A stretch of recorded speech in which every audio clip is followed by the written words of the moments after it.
Hare Krishna everyone. Welcome to Vedic village. और आज हम भगवत गीता का डिस्कशन वो कंटिन्यू करेंगे टेक्स्ट 21 से चैप्टर 2। और मैं प्रभु से रिक्वेस्ट करूंगा कि वो इन्वोकेशन प्रेयर्स बोलें। ओम अज्ञानतिमिरान्धस्य ज्ञानाञ्जनशलाकया चक्षुरुन्मिलितं येन तस्मै श्रीगुरवे नमः। श्रीचैतन्यमनोभीष्टं स्थापितं येन भूतले स्वयं रूपकदा मह्यं ददाति स्वपदान्तिकं। वन्देऽहं श्रीगुरु श्रीयुतापदकमलं श्रीगुरु वैष्णवांश्च श्रीरूपं साग्रजातं सहगणा रघुनाथावितां तं सजीवं साद्वैतं सावधूतं परिजनसहितं कृष्णचैतन्यदेवं श्रीराधाकृष्णपादान् सहगण ललिता श्रीविशाखावितां च। हे कृष्ण करुणा सिंधो दीनबंधो जगत्पते गोपीशा गोपिका कांता राधा कांत नमस्तुते। तप्त कांचन गौरांगी राधे वृंदावनेश्वरी वृषभानुसुते देवी प्रणमामि हरिप्रिये। वाञ्छाकल्पतरुभ्यश्च कृपा सिन्धुभ्येव च पतितानां पावनेभ्यो वैष्णवेभ्यो नमो नमः। नमो विष्णुपादाय कृष्णपृष्ठाय भूतले श्रीमते भक्तिवेदांत स्वामिनिति नामिने। नमस्ते सारस्वते देवे गौरवाणी प्रचारिणे निर्विशेषा शून्यवादी पाश्चात्य देशतारिणे। जय श्री कृष्ण चैतन्य प्रभु नित्यानंद श्री अद्वैत गदाधरा श्रीवासादि गौर भक्तवृंदा। हरे कृष्णा कृष्णा कृष्णा हरे हरे हरे राम राम राम हरे हरे। हरे कृष्णा प्रभु।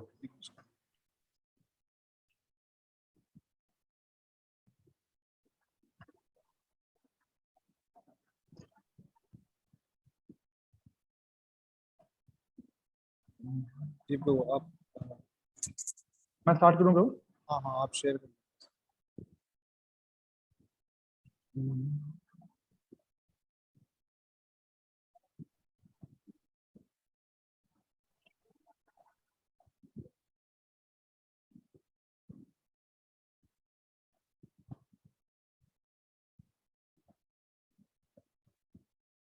तो मैं पढ़ना है 22 है ना, 22वें वर्ष से पढ़ना है ना। Yes, yes, yes.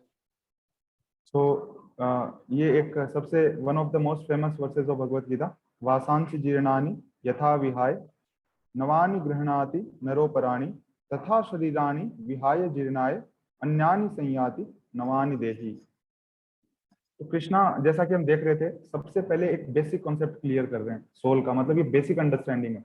किस तरीके से हम ये जान सकते हैं कि भाई भगवत गीता जो है वो किसी भी सेक्टेरियन रिलीजन से एकदम ऊपर है, हिंदू मुस्लिम क्रिश्चियन कोई भी वाट एवर, क्योंकि यहीं पे जो बॉडीली कॉन्सेप्ट ऑफ लाइफ है उससे ऊपर उठ जाते हैं। जैसा हमने पिछली बार डिस्कस किया था कि जैसे एक कोई भी वाटरमेलन होता है, वो कोई हिंदू के हाथ में जाने से हिंदू नहीं हो जाता, या मुस्लिम के हाथ में जाते वो वाटरमेलन मुस्लिम वाटरमेलन नहीं हो जाता। उसी तरीके से जो आत्मा है, ये जो शरीर है, आत्मा किसी भी अलग अलग शरीर में जाती है तो हिंदू आत्मा मुस्लिम आत्मा ये सब नहीं होती है। धर्मम तो साक्षात भगवत प्रणीताम। रिलीजन का सिंपल मतलब ये होता है कि जो भगवान ने जो नियम बताए उनको फॉलो करना। एंड सोल का जो एक रिलीजन जो है, रिलीजन नहीं बोल सकते, धर्म जो है वो है सर्विस रेंडर करना, जैसा हर्ष प्रभु ने कुछ दिनों पहले हमें समझाया था। तो कृष्णा सबसे पहला जो है, अब जैसे जो भी हम फिजिक्स पढ़ते हैं, कोई भी थ्योरी पढ़ते हैं, तो उसके बेसिक अजम्पशन, जैसे बेसिक उसके फंडामेंटल जो होता है उसको बहुत अच्छे से क्लैरिफाई किया जाता है सबसे पहले, अदरवाइज वो थ्योरी पूरी की पूरी थ्योरी कोलैप्स हो जाती है। उसी तरीके से जो कॉन्सेप्ट ऑफ सोल है वो भगवत गीता का सबसे फंडामेंटल कॉन्सेप्ट है, या इनफैक्ट भगवत गीता का नहीं, पूरी जो स्पिरिचुअल साइंस है, पूरी जो वैदिक विजडम है, उसका बेसिक फंडामेंटल जो कॉन्सेप्ट है, कोर कॉन्सेप्ट जिसको बोलते हैं, वो है कॉन्सेप्ट ऑफ सोल।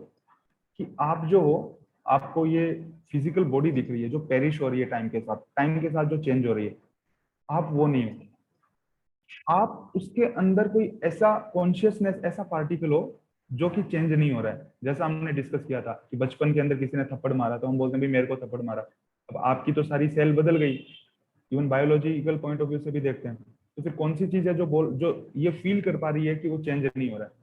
सो वो जो अनचेंजिंग पार्ट है उसको सोल कहा जाता है, और सोल कॉन्शियसनेस है, वो रिप्रेजेंट करता है सोल को।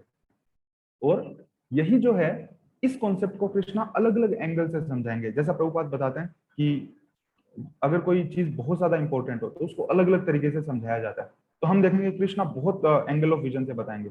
यहाँ पे भगवान कृष्ण बता रहे हैं कि जिस तरीके से हम पुराने जो कपड़े हैं उनको त्याग कर नए कपड़े पहनते हैं, जैसे ही कपड़े फट गए तो बोलते हैं भाई ये काम का नहीं है, नया कपड़ा ले लो। ये एग्जैक्टली उसी तरीके से जैसे शरीर होता है पुराना हो जाता है, और कई बार ये होता है भाई नए कपड़े होते हैं वो भी फट जाते हैं, है ना, कपड़ा नया है बट वो तुरंत फट जाता है, तो अब उसको पहन नहीं सकते फटे हुए कपड़े को। तो कोई जवान, वरना लोग ये बोल सकते हैं कि भाई ठीक है फिर बूढ़े लोग ही मरने चाहिए, जवान क्यों नहीं मरते। कॉन्सेप्ट ये है कॉन्सेप्ट ये है कि वो जो मशीन है वो काम की नहीं रही, अब वो कपड़े काम के नहीं रहे, नए कपड़े भी फट गए। और या फिर नेचुरली होता है, यही होता है, पुराने कपड़े फट जाते हैं, उनको त्याग के नए कपड़े पहने जाते हैं। उसी तरीके से ये जो शरीर जो है ये जस्ट एक कपड़े की तरह है। जो हमारी सोल है सटल, उसके ऊपर सिला हुआ कपड़ा है ये।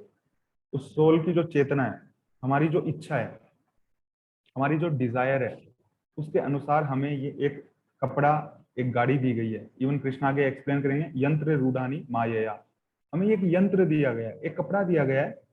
तो मैं ये बैठ बैठ के बोल रहा हूँ भाई मैं ये हूँ, मैं सौरभ हूँ, मैं सौरभ हूँ, है ना, और मेरे को ये लग रहा है कि ये मेरी चश्मा है ना, मेरी चश्मा है, ये मेरा इतना, है ना, ये मतलब मुखड़ा है मेरा, ये मेरे बाल हैं, अभी मेरे बाल बड़े हो गए, पहले मेरे बाल छोटे थे। ये जो आइडेंटिफिकेशन है, ये फॉल्स आइडेंटिफिकेशन कर रहा हूँ मैं, क्योंकि मैं अपने आप को देख ही नहीं रहा हूँ, मैं इस बॉडी के साथ अपने को रिलेट कर रहा हूँ। और कृष्णा सबसे पहले यही बोलते हैं कि भाई जिस तरीके से आप पुराने कपड़ों को त्याग रहे हो, ये जिस चीज से आप रिलेट कर रहे हो ना, उसकी उतनी ही वैल्यू है।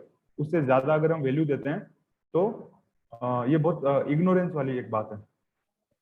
और प्रभुपाद इसको एक्सप्लेन करते हैं परपट के अंदर कि जो modern, even some modern scientist हैं who do not believe in the existence of the soul but at the same time can not explain the source of energy from the heart.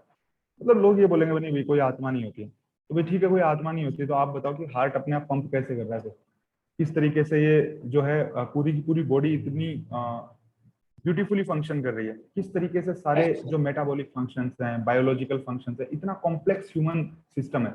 अगर उसको एक machine की तरह समझा जाए, सबसे complex machinery है ये, सुपर कंप्यूटर से भी ज्यादा कॉम्प्लेक्स है हमारा ह्यूमन ब्रेन और हमारा ह्यूमन जो बॉडी फंक्शन करता है।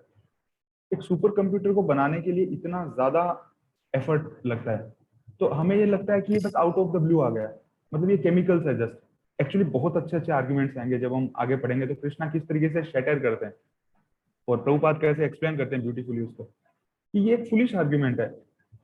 मतलब एक बच्चा जैसे बोलता है ना कि भाई मुझे नहीं आता, तो इसका मतलब वो चाहेगा वो बोलेगा, है ना, बच्चा जैसे बच्चे को कोई चीज समझ में नहीं आती, कुछ भी नहीं आती है, तो वो तुरंत कुछ भी बोल देगा कि नहीं मेरे को नहीं समझ में आ रहा है, तो इसका मतलब ये नहीं होगा, मेरे को ऐसा लग रहा है कि ऐसा होगा, है ना। बच्चे कई बार जिद कर लेते हैं, नहीं नहीं नहीं मुझे ऐसा ही लग रहा है बस।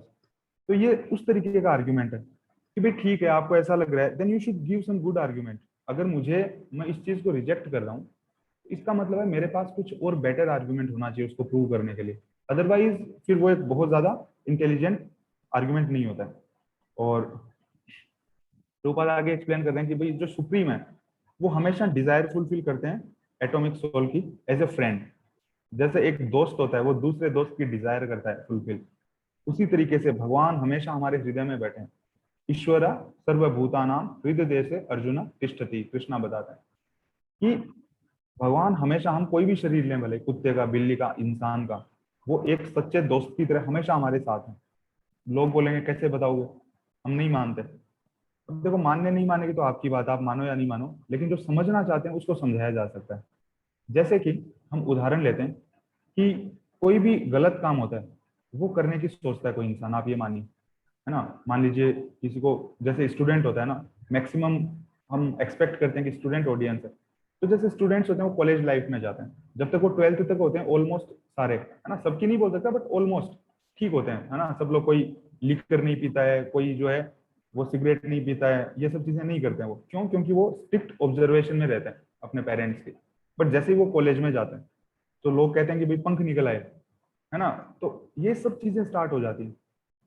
तो इस चीज को समझना है कि जो उसकी डिजायर है ना, हम यहाँ पे डिजायर की बात कर रहे थे कि कृष्णा जो है वो कैसे फ्रेंड हैं हर हर एक सोल के।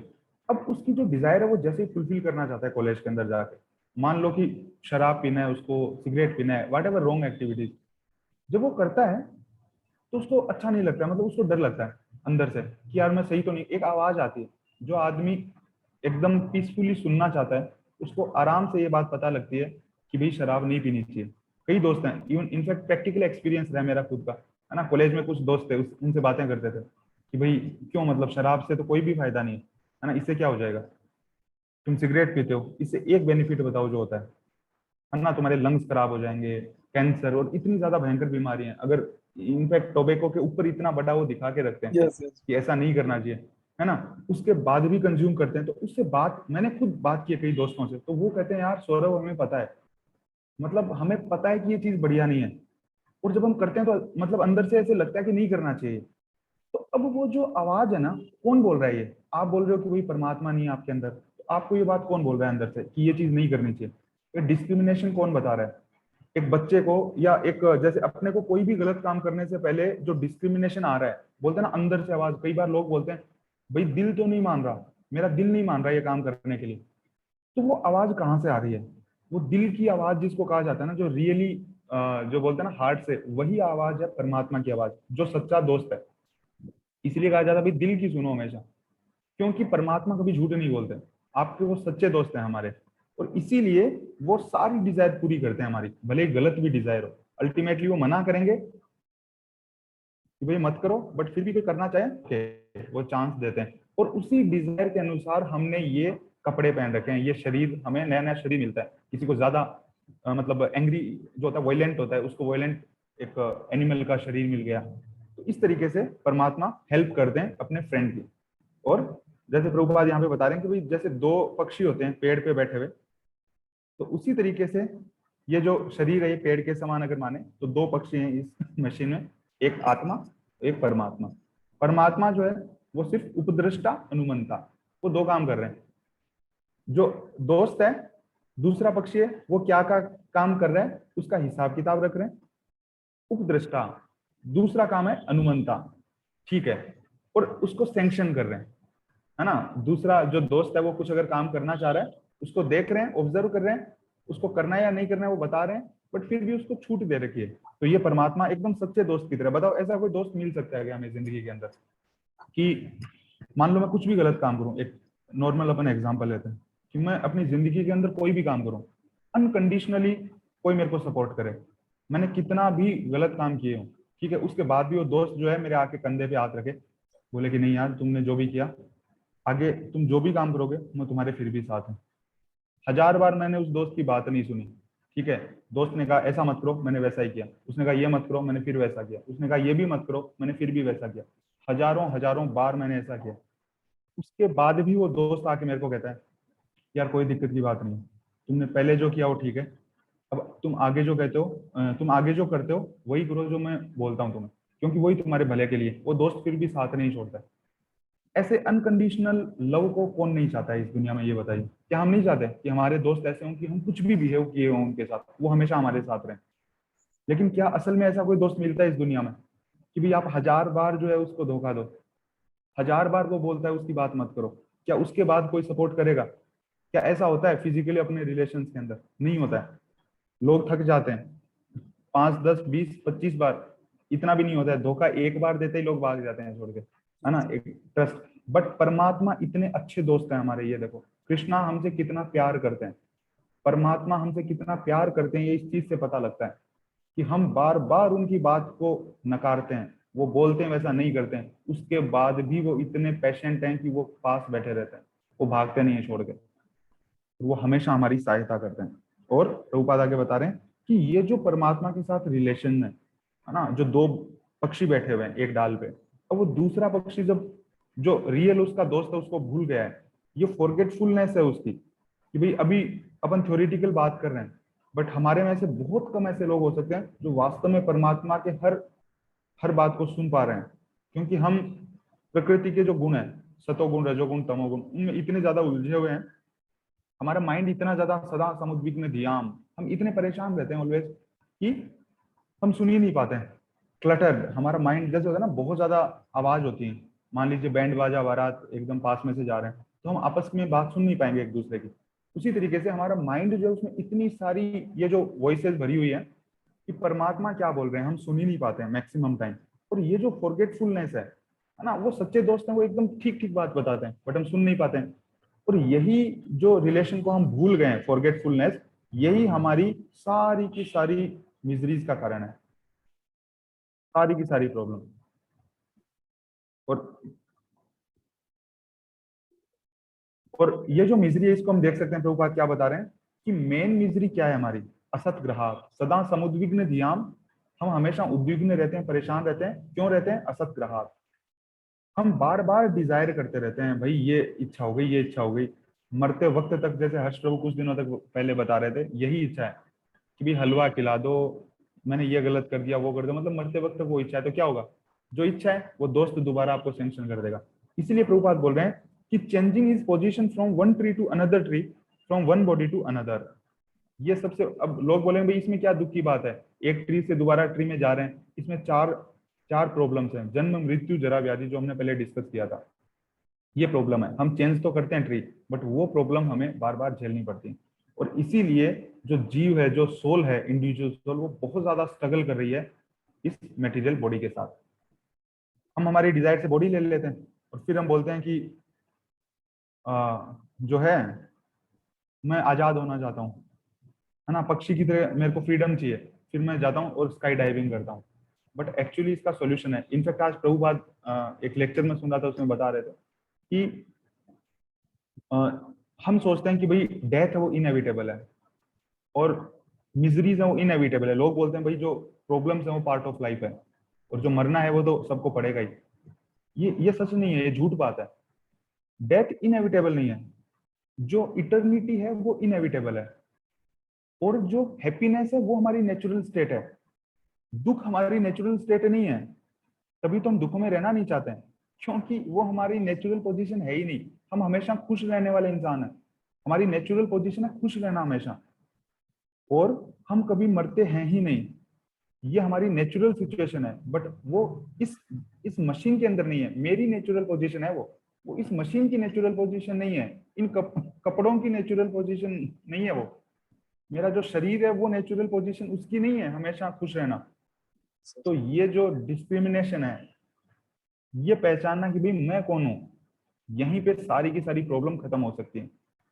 और यही भगवत गीता, यही कॉन्सेप्ट जो सोल का है, वो कृष्ण भगवान अर्जुन को समझाएंगे। और अगर हम बेसिक ये समझ जाते हैं कि भाई मैं ये शरीर नहीं हूँ, मैं ये मशीन नहीं हूँ, मैं इस मशीन का ओनर हूँ, मैं इस मशीन को चलाने वाला हूँ।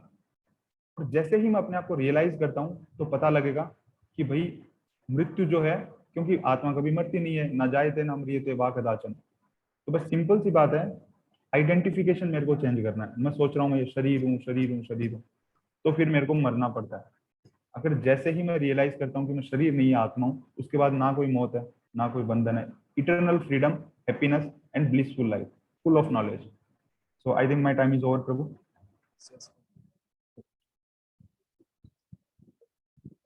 Thank you for explaining. All glories to Shila Prabhupada. Actually जो प्रभु ने जो बताया कि किस तरीके से परमात्मा जो है वो हर समय डायरेक्शन देते हैं। और मतलब हमारे जो हम लोग जो हैं वो इतना मतलब एक तरीके से यूं बोल सकते हैं हेल बेंट है भगवान को रिप्लेस वो करने के लिए कि हमने वर्ड्स बनाए हुए हैं अलग अलग। सिक्स सेंस, मेरे गट ने मुझे ये बोला, मेरे को ऐसा एपिफेनी आया। ऐसे गट साइंटिस्ट भी फीलिंग। लोग एपिफेनी बोलते हैं कि एकदम से मेरे को ऐसे वो हुआ कि ऐसे नहीं, ऐसे होना चाहिए। मैं शावर में था और नहाते नहाते मेरे को ये आइडिया आ गया। मैं सो रहा था और ऐसा आइडिया आ गया। तो आपके पास जितना नॉलेज उस पॉइंट तक था जहाँ पे आपको वो आइडिया आया, उस आइडिया के बाद भी आपके पास उतना ही नॉलेज है, तो वो उस पॉइंट पे आइडिया आपको आया कहाँ से? तो इस तरह के सवाल जब हो जाते तो उनका कोई वो नहीं है कि ये तो ऑफ कोर्स, ये तो मेरा ब्रेन है, मेरा है सब कुछ वो, क्योंकि वही बॉडी का कंसेप्शन में वो ये समझते हैं कि बस हाँ, ये जो बॉडी है ये उन्हीं का है, और वो प्रॉपर परमात्मा के डायरेक्शन को नहीं दे, मतलब उसको देखना ही नहीं चाहते। और यही यही चीज, ये जो एक्चुअली इन सब का जो है कि मतलब बड़े बड़े इन्वेंशंस भी इसी तरीके से हुए हैं। जो भी हम वर्ल्ड में वो देख रहे हैं उन सबका इन्वेंशन वो सब ऐसे ही हुआ है। तो जो पहले भी जो बात की गई थी कि मैन प्रपोजेस गॉड डिस्पोजेस, तो केवल हम विश कर सकते हैं कि मेरे को ऐसी कोई थ्योरी मैं मैं मैं बना पाऊं जो कि टाइम को स्पेस के साथ जोड़ दे। पर वो थ्योरी आप प्रॉपरली नहीं निकाल सकते, क्योंकि आपके पास वो वाली नॉलेज ही नहीं।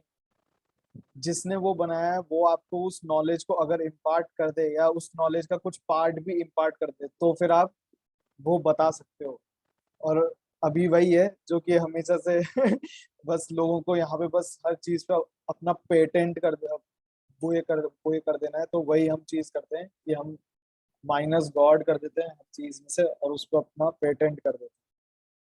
फिर आगे वही आगे वही वो बता रहे हैं कि एक्चुअली यस यस। मैं एक छोटा छोटा सा पॉइंट ऐड करना चाहूंगा क्योंकि इससे रिलेटेड है।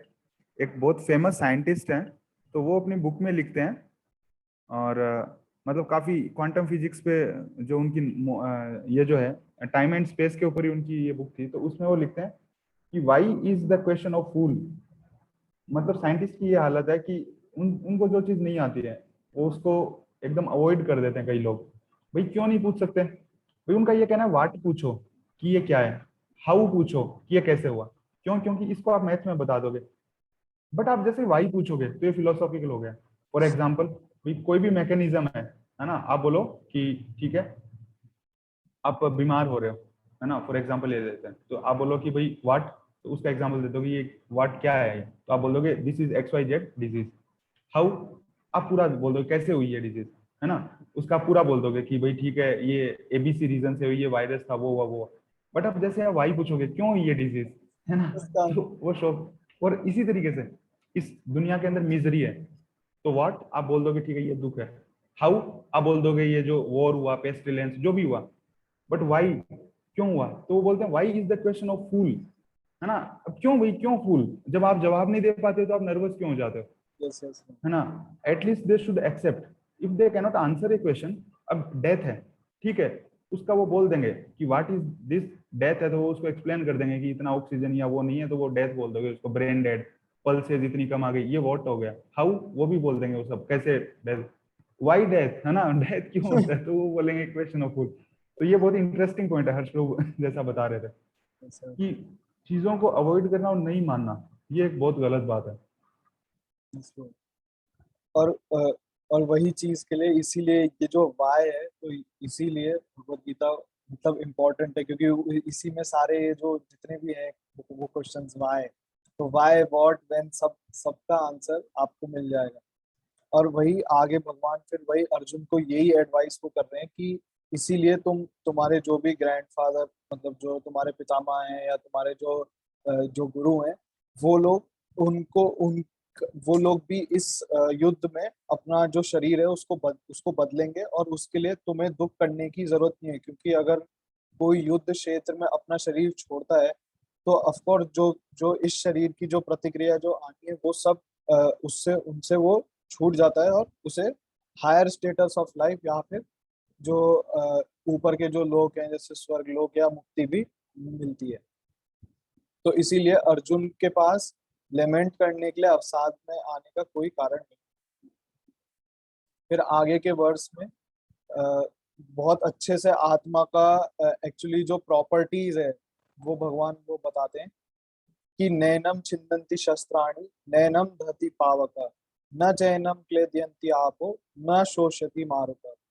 कि जो सोल है, जो आत्मा है, उसको किसी भी शस्त्र के द्वारा टुकड़ों में नहीं किया जा सकता, उसे काटा नहीं जा सकता, उसके टुकड़े नहीं किए जा सकते, ना ही उसको जलाया जा सकता है, नहीं उसको ना ही उसको भिगोया जा सकता है या मॉइस्चर को किया जा सकता है, और ना ही उसको हवा के द्वारा सुखाया जा सकता है।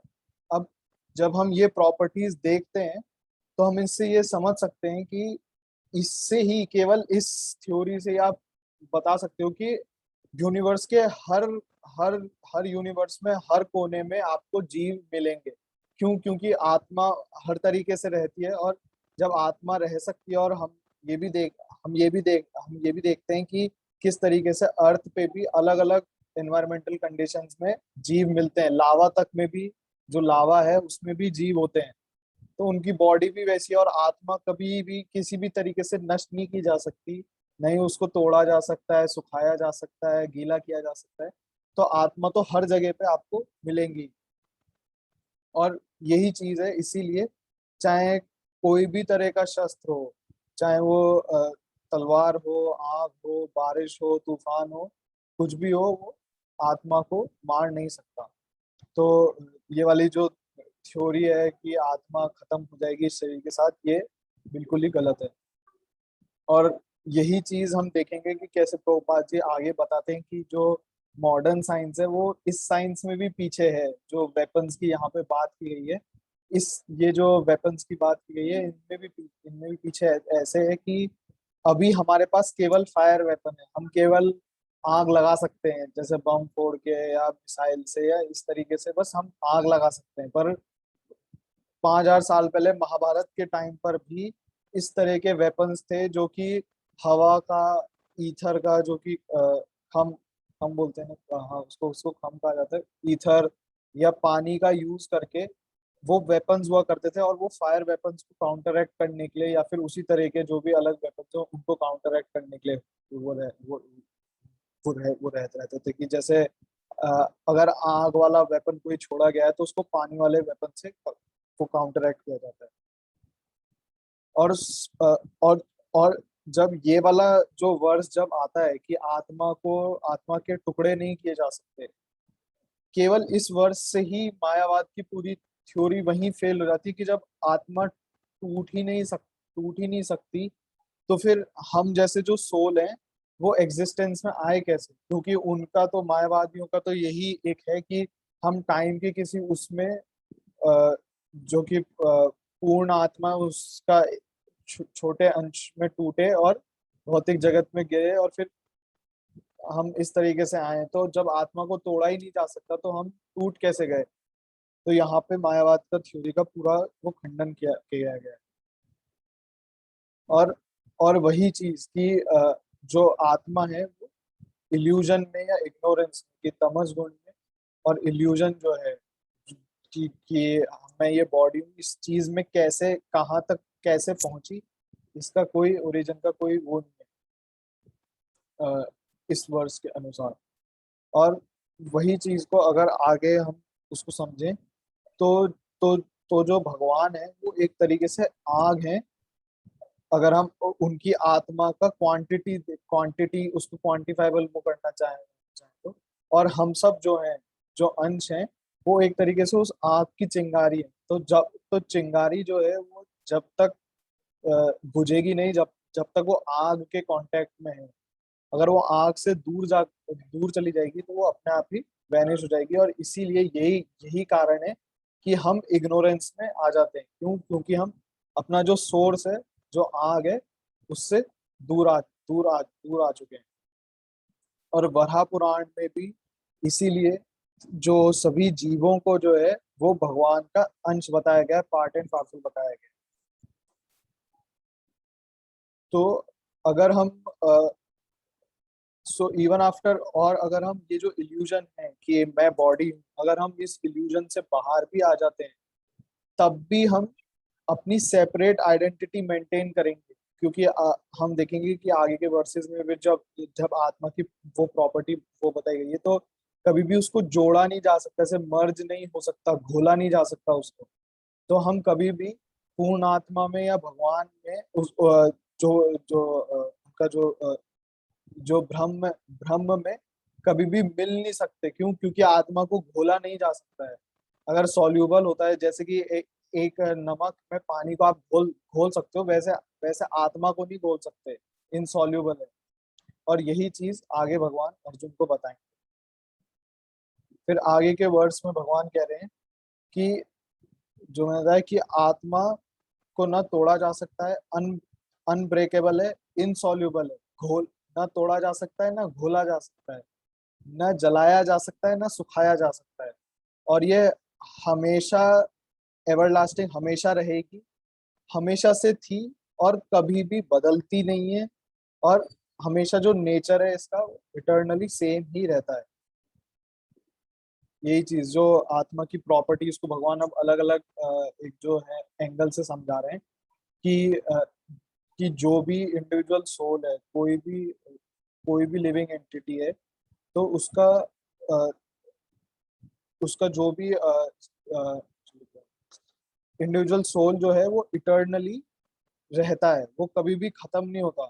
तो थ्योरी ऑफ मोनिज्म जो है कि उसको यहाँ पे इस तरीके से लगाना बहुत मुश्किल है कि ये जो मोनिज्म की थ्योरी है वो यही है मायावाद वाली, कि हम जो है अपना ये इस शरीर से मुक्त होने के बाद हम सबकी आत्माएं एक हो जाएंगी, मोनो मतलब एक हो जाएगी, मोनिज्म। इसीलिए ये थ्योरी यहाँ पे पॉसिबल ही नहीं है, क्योंकि भगवान ने यहाँ पे क्लियर किया है कि आत्मा जो है इनसॉल्युबल है। और इवन आफ्टर लिबरेशन ऑल्सो, मुक्ति के बाद भी जो ये जो सभी जो स्पार्क हैं, जो ये जो एक तरीके से जो चिंगारी है, या जैसे हम बोल सकते हैं आत्मा का जो वो चिंगारी है, वो सब सुप्रीम पर्सनैलिटी ऑफ गॉड है कृष्ण के जो शरीर से जो दिव्य जो प्रकाश वो निकल रहा है उसमें ही रहती है, पर उसमें कभी घुलती नहीं है, उसी में वो तैरती रहेंगी पर कभी भी भूलेंगी नहीं। और जो कोई भी इनमें से बुद्धिमान सोल होगा वो भगवान के साथ उनके एसोसिएशन में उनके धाम में जाएगा।